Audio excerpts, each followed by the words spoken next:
Most economists are like safari tourist guides, that when we go on a trip, they will try to convince you that when something happened in the past will probably occur in the future, unless similar factors will happen. Eventually, we will find out that that's not really true, as we need to make an insight into whole spectrum of economic data in order to take some clue.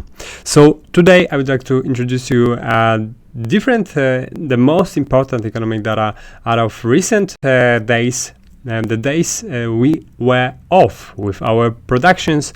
So I would like to just make an approach and talk about what happened as of recent. So let's get started. So as today's episode will be shortened in time, I'd like to focus on what really matters on the market right now. So that's fundamentals, and recently we were going through a bunch of data out of the most important economies, and I would like to just look through with you what happened. And we are starting off with 21st of June, and from US we had a gauge that stems to existing home sales, and right now we are at the lowest level since right after this pandemic broke out. So it means that these mortgage rates are right now getting kind of a burden to new potential buyers. This further sales declines are expected to lower even within next months, even to the points where maybe will equal 2019's levels, where the sentiment were also collapsing, as there was a tapering time as well. So let's get to another one. From Great Britain we had inflation rate that turned out to get worse than it was before, but it have some signs of a peak. However, Bank of England expects a 2-digit inflation rate, so it still might not be over. So we still expect next month to may get even worse. Another inflation rate was from Canada, and Canada also didn't surprise us. Canada recently suffered from a abnormally high inflation, and this one gauge was really outstanding regarding previous to readings. So right now 7.7 is the one that Canadians needs to tackle. As of next, consumer confidence flash, we had Euro area consumer confidence still maintaining at the very, very low level. Right after this war broken out, we found that this sentiment is getting worse, and there are also some signs of the COVID crisis haven't been really handled yet. So the consumers are still expecting COVID to get returned in the fall. Right now, let's get to an interesting also rating that was initial jobless claims from US that was that been published on the 23rd of June. Right here we have this gauge that maintains at the same level as previously, but it's worth to mention that whenever this gauge will spike higher, they may prompt Fed to maybe a little bit ease their restrictive policy in time. So that's also may impact possible rebound on major US indexes. So it's worth watching in the next month how this initial jobless claims will look in terms of numbers. And right now we are jumping to 27th of June, and right here durable goods orders right now is keeping its level at 0.7. So as we can find, that's the gauge that hasn't really been so negative of recent, so it's positive for the economy. As positive surprise for US economy was also gauge of pending home sales month over month. Just let me turn it once again, as I don't have it in my tabs. Right, so this one was positive.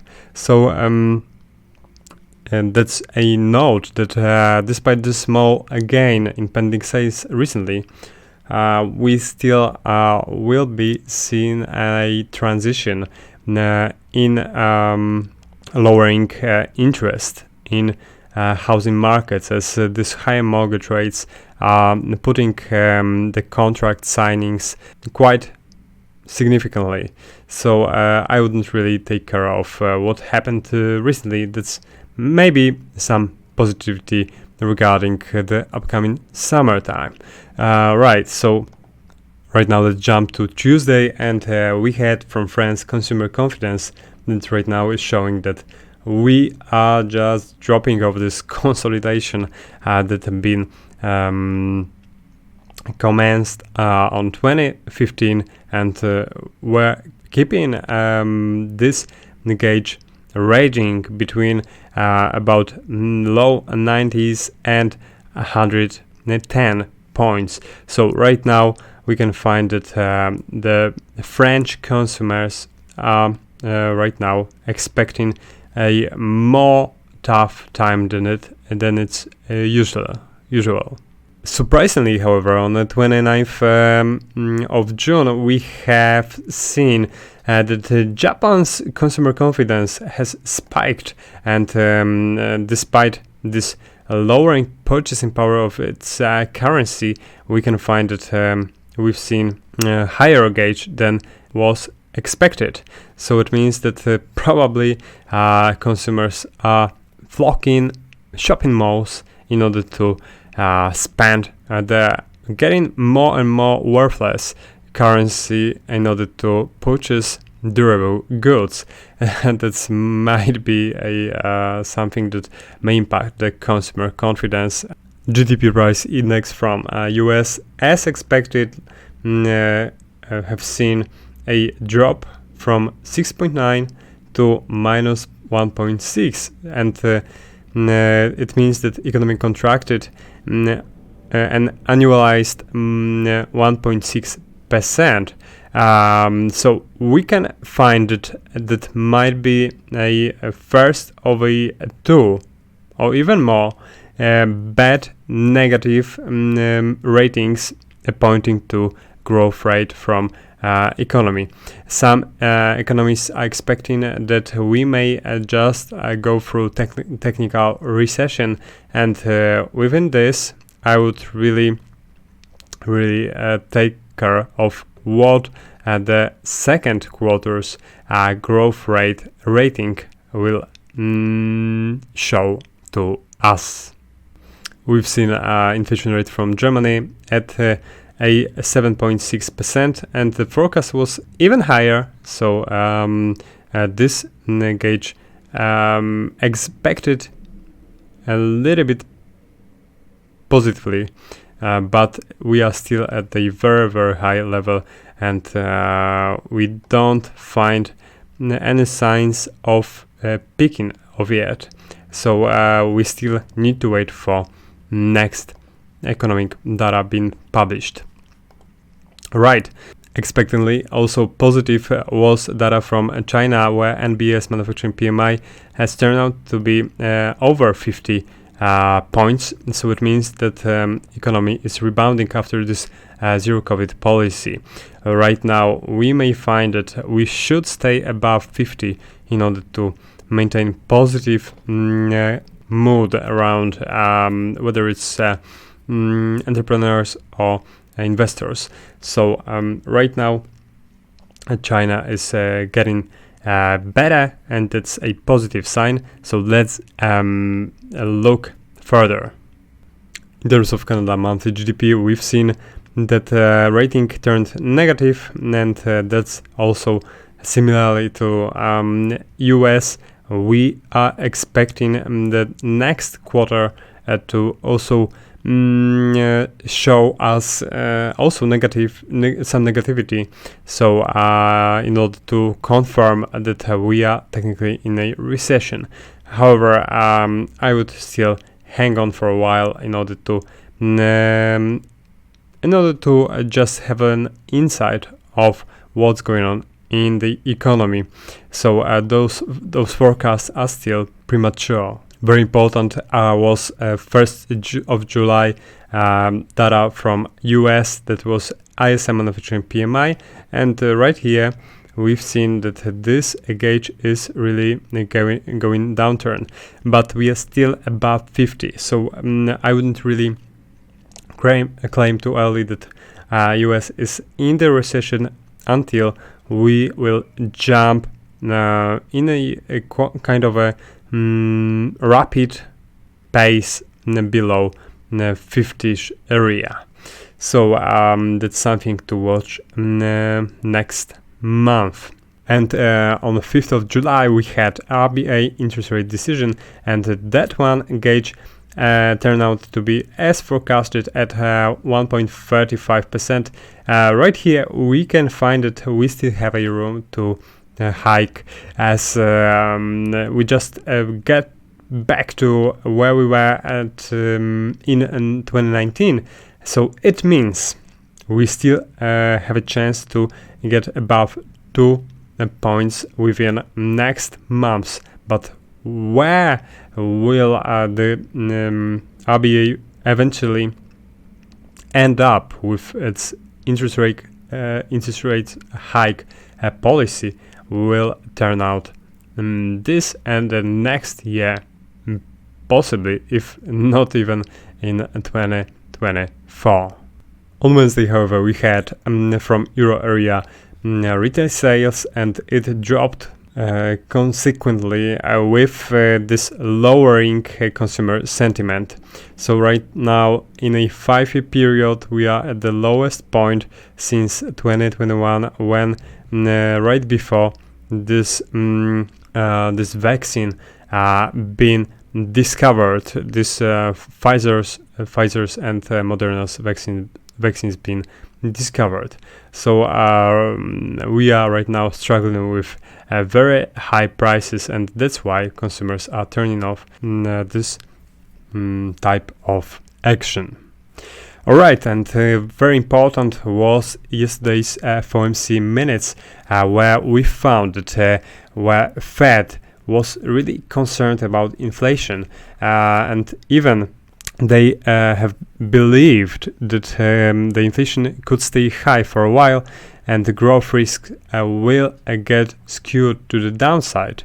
They have talked that there is even potential of an even more restrictive policy in time. So it means that there are no many signs of this Fed's policy to make a turn. Right now we are struggling with very high prices in the US and all around the world newly. So that's why the global central banks. Today, on Thursday, we had very favoring data from Canada, where balance of trade was biggest since August of 2008. So we can find that that was mainly driven by high prices of energy products, and we can find here that that's very positive for the strength of Canadian economy. Right now we can find that those commodities countries are the biggest winners during this tough for many economies time. Today, also from Canada, we'll have a look at IV PMI, and we already had United States balance of trade that was again negative, and we are struggling with negative series of trades balances right now. We jumped a bit over minus 100,000, but there is still something that may put a pressure on the government that should do something about it. Alright, so what's next? On Friday we have unemployment rate still need to be published, and also that was from Canada, and also very important data from US, that is non-farm payrolls and unemployment rate, also to be watched. Alright, so that's it in today's episode. Thank you very much for watching. Tomorrow will be the full content of an episode be published before 3 p.m. US time, so I will hopefully see you there. Thank you and take care.